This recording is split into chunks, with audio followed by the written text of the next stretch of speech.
मुझे भी यही कह रहे हैं कि तुम लौट जाओ, ठीक है ना। और भगवान राम भी कह रहे हैं कि अब तुम कह दो भरत कि मैं लौट जाऊं। उससे पहले क्या तुरपका चला है, पॉइंट होते हैं, क्ल्यू क्ल्यू। उससे पहले क्या तुरपका चला है कि तास वचन मैं तत मन सोचू, ते ते अधिक तुम्हारे सकोचू। क्या कि राखेऊ राय सत्य अनमोय त्यागी, तन पर हरेऊ प्रेमपन लागी। अपना वचन रखने के लिए जानते हो ना कि पिताजी ने अपना शरीर त्याग दिया है। जब तुम इस कुल की परंपरा को जानते हो, इस कुल परंपरा को जानते हो, फिर भी मुझसे कह रहे हो, तो मुझे बड़ा संकोच हो रहा है, क्यों मैं तुम्हारे प्रेम के वशीभूत हूं, तुम्हारा प्रेम आड़े आ रहा है। अब तुम इसके आगे कह दो कि भैया तुम लौट जाओ तो मैं लौट चलूंगा, यानी अवश्य जो कहो चाहूं सोई कीना, मैं वही करूंगा जो तुम कहो।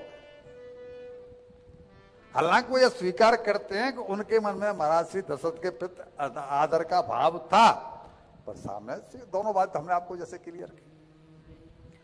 भरत जी की इस दिव्य यात्रा में वशिष्ठ जी सहित सभी अयोध्या वासियों को यही लगता था कि जब भरत राम भद्र से लौटने का अनुरोध करेंगे तो वे सत्य संधु से स्वीकार नहीं करेंगे। जैसे कि हमने आपको कहा, सब पहले से ही पता है कि राम तो छोड़ ही नहीं सकते वचन को, लेकिन यहां तो प्रभु लौटने की कह रहे हैं कि अगर भरत कहते तो मैं लौट जाऊंगा।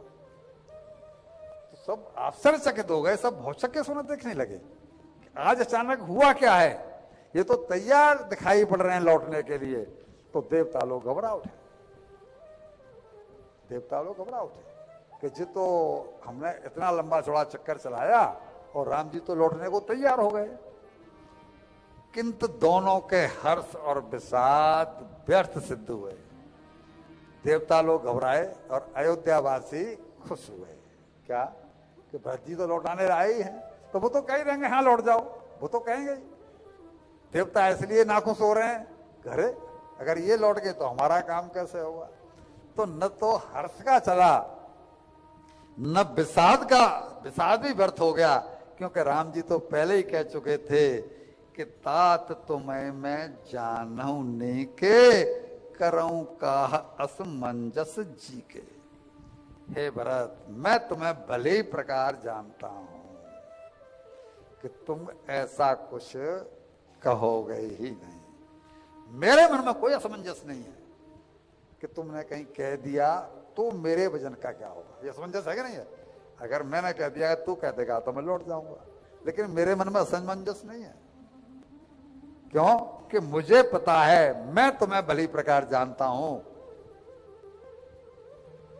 काहे के लिए, कैसे कह सकते हैं, तो अभी सुनाया आपको कि धर्म जो न हो तो जन्म भरत को, तो वो कह रहे हैं ना देवताओं ने जो आकाशवाणी, तो ये तो धर्म की धुरी है, धुरी को धारण कौन करता।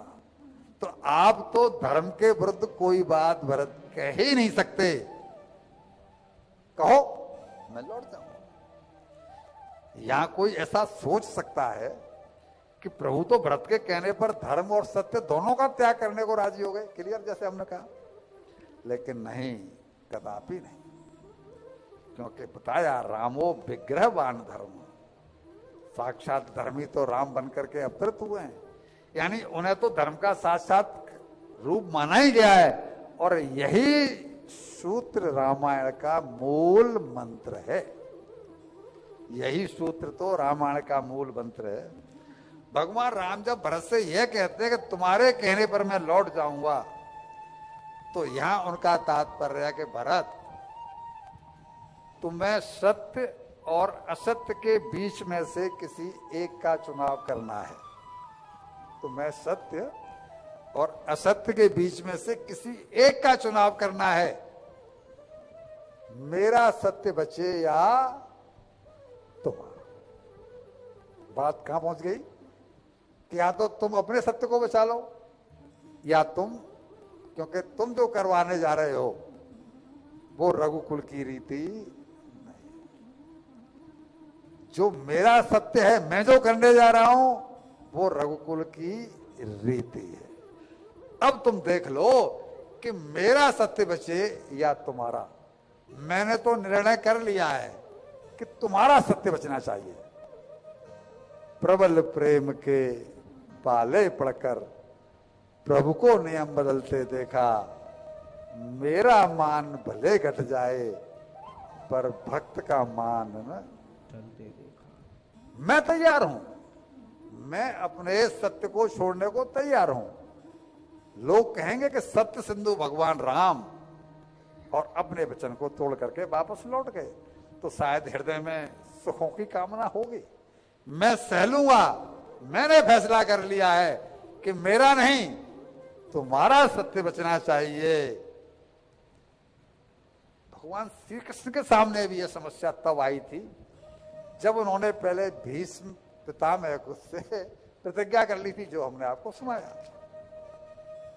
और भगवान कृष्ण ने भीष्म की प्रतिज्ञा पूरी करवाने के लिए और चक्र उठाया था।